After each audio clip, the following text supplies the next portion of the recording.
Well, for more on the U.S. Postal Service and the presidential vote, we're joined by Lincoln Mitchell, Adjunct Associate Professor of Political Science at Columbia University in New York. Thank you for joining me.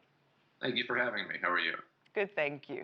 So walk us through where the truth is in this debate about which political party benefits most from a higher rate of mail-in ballots versus absentee ballots versus in-person voting, and where all this confusion came from.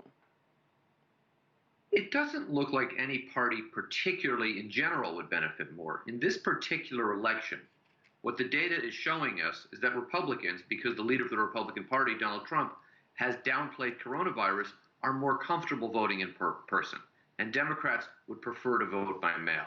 So if you eliminated vote by mail entirely, I suppose Democrats would just go to the polls. But if you give them the option, they'd prefer to vote by mail. What that means is that on election day, in key states like Wisconsin or Florida or Georgia, North Carolina, the votes that are cast on election day could favor Donald Trump, but the votes that are cast by mail, which in most cases cannot begin to be, don't get counted until after election day, would tilt towards Biden. So that's the concern here, is an election day victory for Trump. He claims victory before all the votes are counted, and the votes that are coming by mail are not randomly distributed, but they're heavily Democratic. So then historically, how safe and reliable has mail-in voting been?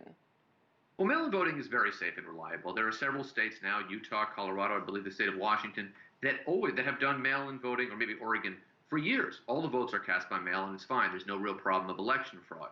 What Donald Trump has said, or seems to be saying, is that if we do it in all these states, there'll be fraud. But there's very little evidence of that.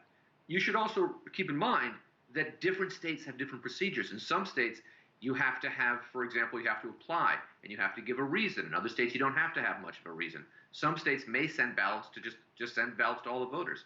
Some states you need to have a witness.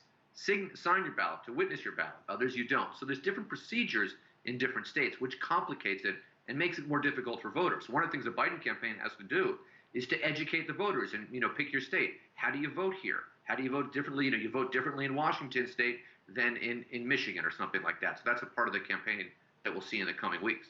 Well, preparation then will certainly be key. Now, we know that postal union representatives and some customers have complained about significant delays in recent weeks. We saw Postmaster General DeJoy was even called before Congress to respond. But how have the USPS processes responded since then?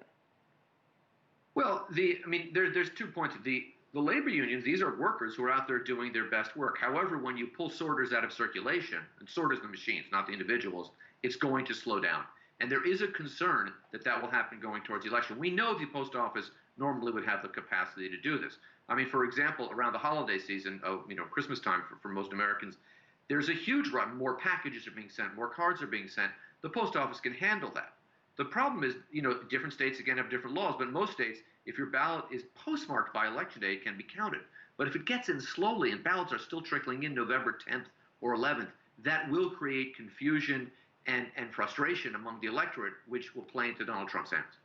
So then, as we look at some of the biggest obstacles to a fair election, if this does become largely dependent on mail-in ballots, where do you see the challenges? Well, when we talk about fair elections in the United States, we have to start with voter suppression, right?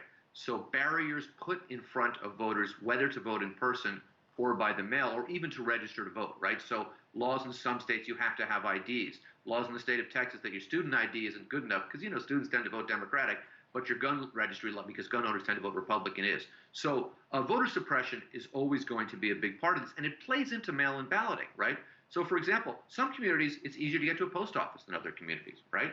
If they do drop boxes, where are those drop boxes going to be? How will people be informed of it, right? If you're making the decision about where to put the drop boxes, you can have real influence on the election. And lastly, when the votes are counted in each state and in each county in each state, people from both parties will be present and can challenge the veracity of a ballot, not after it's counted, but just before it's counted. But by the zip code from where it's coming, who they're likely to be voting for. So, for example, in the state of Michigan, the Trump supporters could question the veracity of every ballot from some neighborhoods in Detroit that come in by mail.